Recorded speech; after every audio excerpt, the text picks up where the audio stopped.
June 15 ವಿಶ್ವ ಅಪ್ಪಂದಿರ ದಿನಾಚರಣೆ. ಹಾಗಾಗಿ ಚಿರಂಜೀವಿ ಸರ್ಜಾ ಅವರ ಬಗ್ಗೆ ಮೇಘನ ಬರೆದುಕೊಂಡಿದ್ದಾರೆ. Father's day.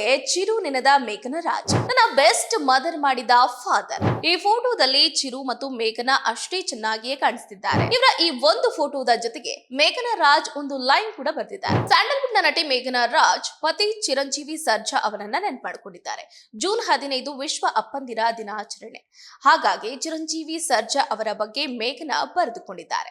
ತಮ್ಮ ಇನ್ಸ್ಟಾಗ್ರಾಮ್ ಪೇಜ್ ನ ಸ್ಟೇಟಸ್ ಅಲ್ಲಿ ಚಿರಂಜೀವಿ ಸರ್ಜಾ ಜೊತೆಗಿನ ತಮ್ಮ ಸುಂದರವಾದಂತಹ ಫೋಟೋವನ್ನ ಹಂಚಿಕೊಂಡಿದ್ದು, ಈ ಫೋಟೋ ಜೊತೆಗೆ ಒಂದು ಚಂದದ ಸಾಲನ್ನು ಕೂಡ ಬರೆದಿದ್ದಾರೆ. ಈ ಲೈನ್ ತುಂಬಾನೇ ಚೆನ್ನಾಗಿದೆ. ವಿಶೇಷವಾಗಿ ಇದು ಫಾದರ್ಸ್ ಡೇಗೆ ಸಂಬಂಧಿಸಿದ ಆಗಿದೆ. ಈ ಲೈನ್ ಮತ್ತು ಆ ಫೋಟೋದ ಕುರಿತು ಇನ್ನಷ್ಟು ವಿವರ ಇಲ್ಲಿದೆ. Father's day. ಚಿರು ನೆನೆದ ಮೇಘನ ರಾಜ್. ಮೇಘನ ರಾಜ್ ಮತ್ತು ಚಿರಂಜೀವಿ ಸರ್ಜಾ ಜೋಡಿ ಸೂಪರ್ ಬಿಡಿ. ಒಂದಲ್ಲ ಎರಡು ಸಲ ಮದುವೆ ಆಗಿದ್ರು. ಚಿರು ಅಂದ್ರೆ ಮೇಘನ ಅವರಿಗೆ ಇನ್ನಿಲ್ಲದಂತಹ ಪ್ರೀತಿನೇ ನೋಡಿ.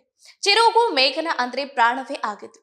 ಆದ್ರೆ ಇವರ ಈ ಜೋಡಿ ಮೇಲೆ ಅದ್ಯಾರ ಕೆಟ್ಟ ಕಣ್ಬಿತ್ತೋ ಏನೋ ಗೊತ್ತಿಲ್ಲ. ಪುತ್ರ ರಾಯನ್ ಹುಟ್ಟುವ ಮೊದಲೇ ಚಿರು ಹೋಗೇ ಬಿಟ್ರು. ಆ ಒಂದು ನೋವಿನಲ್ಲೇ ಇರೋ ಮೇಘನ ರಾಜ್ ಪುತ್ರ ರಾಯನ್ ಅಲ್ಲಿ ಚಿರುವನ್ನ ಕಾಣ್ತಿದ್ದಾರೆ. ಪ್ರತಿ ಫಾದರ್ಸ್ ಡೇಗೂ ಚಿರಂಜೀವಿ ಸರ್ಜಾ ಅವರನ್ನ ಮೇಘನ ನೆನಪಿಸಿಕೊಳ್ತಾರೆ. ಅದೇ ರೀತಿ ಈ ಸಲವೂ ಕೂಡ ಚಿರಂಜೀವಿ ಅವರನ್ನ ಮೇಘನ ರಾಜ್ ನೆನಪು ಮಾಡಿಕೊಂಡಿದ್ದಾರೆ.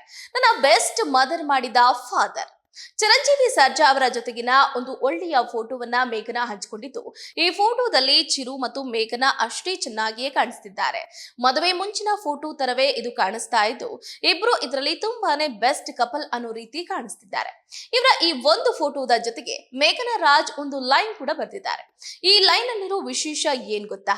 ನನ್ನ ದಿ ಬೆಸ್ಟ್ ಅಮ್ಮ ಮಾಡಿದ ಅಪ್ಪನಿಗೆ ಫಾದರ್ಸ್ ಡೇ ಶುಭಾಶಯಗಳು ಅಂತಾನೆ ಬರ್ಕೊಂಡಿದ್ದಾರೆ. ಆದ್ರೆ ಇದನ್ನ ಇಂಗ್ಲಿಷ್ ಅಲ್ಲೇ ಬರ್ದಿರುವಂತದ್ದು. ಅದು ಈ ರೀತಿ ಇದೆ: happy father's day to man who makes me look like the best mother. Chiru father's day ಫೋಟೋವನ್ನ ಜೊತೆಯಲ್ಲೇ ಶೇರ್ ಮಾಡಿದ್ದಾರೆ. ಹೌದು, ಚಿರಂಜೀವಿ ಫಾದರ್, ಮದರ್, ಧ್ರುವ ಸರ್ಜಾ, ಪ್ರೇರಣಾ ಮತ್ತು ತಾವು ಇರೋ ಫೋಟೋವನ್ನ ಕೂಡ ಮೇಘನ ರಾಜ್ ಹಂಚಿಕೊಂಡಿದ್ದಾರೆ. ಈ ಮೂಲಕ ಚಿರಂಜೀವಿ ತಂದೆಗೂ ಫಾದರ್ಸ್ ಡೇ ವಿಶ್ ಅನ್ನ ಮಾಡಿದ್ದಾರೆ. ಈ ರೀತಿಯ ಫಾದರ್ಸ್ ಡೇ ಅನ್ನ ಮೇಘನ ರಾಜ್ ಈ ವರ್ಷ ಸೆಲೆಬ್ರೇಟ್ ಮಾಡ್ಕೊಂಡಿದ್ದಾರೆ. ಚಿರು ಅಲ್ಲದೆ ಚಿರು ತಂದೆಗೂ ಫಾದರ್ಸ್ ಡೇ ವಿಶ್ ಮಾಡಿದ್ದಾರೆ ಅಂತಾನೆ ಹೇಳ್ಬಹುದು. ಇನ್ನು ಇತ್ತ ಆರ್ ಅಶೋಕ್, ನಟರಾದಂತಹ ಗಣೇಶ್, ಪ್ರಜ್ವಲ್ ದೇವರಾಜ್, ರಾಜ್ಯಸಭೆ ಸದಸ್ಯ ಜಗ್ಗೇಶ್ ಹಾಗೆ ಸಂಗೀತ ಗಾಯಕ ರಾಜೇಶ್ ಕೃಷ್ಣನ್ ಸೇರಿ ಹಲವರು ಒಂದು ಕಾರ್ಯಕ್ರಮದಲ್ಲಿ ಭಾಗಿಯಾಗಿದ್ರು. ಜಯನಗರದ ಜೆಎಸ್ಎಸ್ ಆವರಣದಲ್ಲಿ ಕಾರ್ಯಕ್ರಮವನ್ನ ನಡೆಸಲಾಯಿತು. ವಿಶ್ವ ಅಪ್ಪಂದಿರ ದಿನಾಚರಣೆ ಅಂಗವಾಗಿ ನಿಜವಾದ ನಾಯಕ ಅಪ್ಪ ಅನ್ನುವ ಕಾರ್ಯಕ್ರಮವನ್ನ ವಿಧಾನಸಭೆಯ ವಿರೋಧ ಪಕ್ಷದ ನಾಯಕ ಆರ್ ಅಶೋಕ್ ಅವರ ವತಿಯಿಂದ ಆಯೋಜನೆ ಮಾಡಲಾಗಿತ್ತು. ಆರ್ ಅಶೋಕ್, ನಟರಾದ ಗಣೇಶ್, ಪ್ರಜ್ವಲ್ ದೇವರಾಜ್, ರಾಜ್ಯಸಭೆ ಸದಸ್ಯ ಜಗ್ಗೇಶ್ ಹಾಗೆ ಸಂಗೀತ ಗಾಯಕ ರಾಜೇಶ್ ಕೃಷ್ಣನ್ ಸೇರಿದಂತೆ ಹಲವರು ಈ ಸಂದರ್ಭದಲ್ಲಿ ಭಾಗಿಯಾಗಿದ್ರು. ಜಯನಗರದ ಜೆಎಸ್ಎಸ್ ಆವರಣದಲ್ಲಿ ಈ ಕಾರ್ಯಕ್ರಮ ಅದ್ದೂರಿಯಾಗಿ ನಡೆದಿದೆ. ಇದೇ ಸಂದರ್ಭದಲ್ಲಿ ಪುನೀತ್ ರಾಜ್ಕುಮಾರ್ ಅವರನ್ನ ನೆನೆದು ಭಾವುಕರಾಗಿದ್ದಾರೆ. ಹೌದು, ಈ ಸಂದರ್ಭದಲ್ಲಿ ಜಗ್ಗೇಶ್ ಅವರು ಪುನೀತ್ ರಾಜ್ಕುಮಾರ್ ಅವರನ್ನ ನೆನಪು ಮಾಡಿಕೊಂಡಿದ್ದಾರೆ. ಭಗವಂತ ಅನ್ನೋನು ಚಿಟಿಕೆ ಹೊಡೆದ್ರೆ ಸಾಕು, ನಾವು ಎಲ್ಲವನ್ನ ಬಿಟ್ಟು ಹೋಗ್ತಾ ಇರಬೇಕು. ಪುನೀತ್ ನನಗೆ ನೆನಪಾಗ್ತಾನೆ. 60 ಕೋಟಿ ಬಿಸ್ನೆಸ್ ಮಾಡ್ತಿದ್ದೀನಿ ಅಂತ ಹೇಳಿದ್ದ. ನಿಮ್ಮ ತಂದೆ ಎಷ್ಟು ಖುಷಿ ಪಡ್ತಿದ್ದಾರಪ್ಪ ಅಂದೆ. ಅಣ್ಣ ಮಲೇಶ್ವರ ಬಂದಿದ್ದೀನಿ ಅಂತ ಕಾಲ್ ಮಾಡಿದ್ದ. ಯಾಕಂದಿದ್ದಕ್ಕೆ ಹೋಮ ಮಾಡಿಸ್ತಾ ಇದ್ದೀನಿ, ನೋವು ಬಂತು ಅಂತ ಹೇಳಿದ್ದ. ಮಾರನೇ ದಿನ ಪುನೀತ್ ಇರ್ಲಿಲ್ಲ ಅಂತ ಭಾವುಕರಾದ್ರು. ಇದೇ ಸಂದರ್ಭದಲ್ಲಿ ಪ್ರಜ್ವಲ್ ದೇವರಾಜ್ ಮಾತಾಡಿದ್ರು. ಅಶೋಕ್ ಸರ್, ಗಣೇಶಣ್ಣ, ಜಗ್ಗೇಶ್ ಸರ್ ಅವರ ತಂದೆ ಇಲ್ಲದೆ ಇರಬಹುದು, ಆದ್ರೆ ಒಬ್ಬ ನಿಜವಾದ ತಂದೆ ಹೇಗಿರ್ಬೇಕು ಅನ್ನೋದನ್ನ ಅವರು ತಿಳಿಸ್ಕೊಟ್ಟಿದ್ದಾರೆ. ಅವರೆಲ್ಲರಿಗೂ ಕೂಡ ಮಾಡೆಲ್ ಆಗಿದ್ದಾರೆ. ನಾವು ಅಪ್ಪ ಅಂದ್ರೆ ಬೇರೆ ರೀತಿ ನೋಡ್ತೀವಿ. ನಾವು ಆ ಸ್ಥಾನಕ್ಕೆ ಬಂದಾಗ ಅಪ್ಪನೇ ಸರಿ ಇದ್ರು ಅಂತ ಅನ್ಸುತ್ತೆ. ಆದ್ರೆ ಹೇಳೋಕೆ ಅಷ್ಟರಲ್ಲಿ ಅಪ್ಪನೇ ಇರೋದಿಲ್ಲ. ಪ್ರತಿಯೊಬ್ರು ಅಪ್ಪನ ಜೊತೆಗಿನ ಕ್ಷಣವನ್ನ ಮಿಸ್ ಮಾಡ್ಕೊಳ್ಬೇಡಿ. ನಾನು ಪ್ರತಿದಿನ ಎದ್ದ ತಕ್ಷಣ ನಮ್ಮ ಅಪ್ಪನಿಗೆ ಮುತ್ತು ಕೊಡ್ತೀನಿ ಅಂದ್ರು. ಇನ್ನು ಗಾಯಕ ರಾಜೇಶ್ ಕೃಷ್ಣನ್ ಮಾತನಾಡಿ, ಜನ್ಮ ಕೊಟ್ಟ ನನ್ನ ತಂದೆ ಆ ಸ್ಥಾನದ ಪಾತ್ರವನ್ನ ವಹಿಸಿದವರಲ್ಲಿ ಅನೇಕರು ಇಲ್ಲಿದ್ದಾರೆ. ನನ್ನ ಬೆಳವಣಿಗೆಗೆ ಕಾರಣಕರ್ತರು ಅನೇಕರಿದ್ದಾರೆ.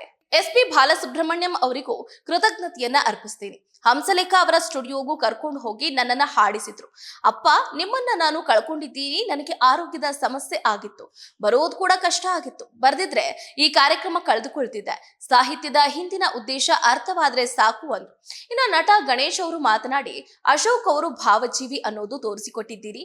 ಕಲಾವಿದರನ್ನ ಕಂಡ್ರೆ ಅವರಿಗೆ ಬಹಳ ಪ್ರೀತಿ. ನಾನು ಹಾಡೋದಿಲ್ಲ, ರಾಜೇಶ್ ಕೃಷ್ಣನ್ ಹಾಡಿದ್ದಾರೆ ಅಂತ ಗಣೇಶ್ ಹೇಳಿದ್ರು. ಇನ್ನು ನಮ್ಮಪ್ಪ ನಾನು ಎಂಜಿನಿಯರ್ ಆಗ್ಬೇಕು ಅಂತ ಕನಸನ್ನ ಕಂಡಿದ್ರು. ಆದ್ರೆ ನಾನು ನಟನಾಗ್ತೀನಿ ಅಂತ ಅವರು ಬೈತಾನೆ ಇದ್ರು. ನಮ್ಮಪ್ಪನ ಜನ್ಮ ದಿನಾಂಕ ಮತ್ತು ನನ್ನ ಮಗನ ಜನ್ಮದಿನ ಒಂದೇ. ನಮ್ಮಪ್ಪ ನಾವು ಹುಡುಗರಿದ್ದಾಗ ಬೈತಾರೆ ಅನ್ಸುತ್ತೆ. 30 ವರ್ಷಕ್ಕೆ ಕಾಲಿಟ್ಟಾಗ ಅಪ್ಪ ಹೇಳಿದ್ದು ನಿಜ ಅನ್ಸುತ್ತೆ. ಹಾಗೆ ಮುಂದೆ ಹೋಗ್ತಾ ಹೋಗ್ತಾ ಹೌದು ಅಪ್ಪ ಹೇಳಿದ್ದೆ ಸರಿ ಅಂತ ಎಲ್ರಿಗೂ ಕೂಡ ಅನ್ಸುತ್ತೆ.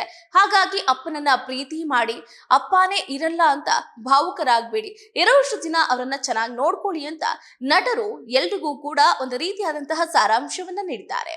ಇದಾಗುತ್ತೆ ಇವತ್ತಿನ ಸ್ಪೇನ್ ನ್ಯೂಸ್. ನೋಡ್ತಾ ಇರಿ ಸುದ್ದಿ ನಿಮ್ಮದು, ವೇಗ ನಮ್ಮದು. ಹೆಚ್ಚಿನ ಸುದ್ದಿಗಳಿಗಾಗಿ ನಮ್ಮ ಚಾನೆಲ್ನ ಸಬ್ಸ್ಕ್ರೈಬ್ ಮಾಡಿ.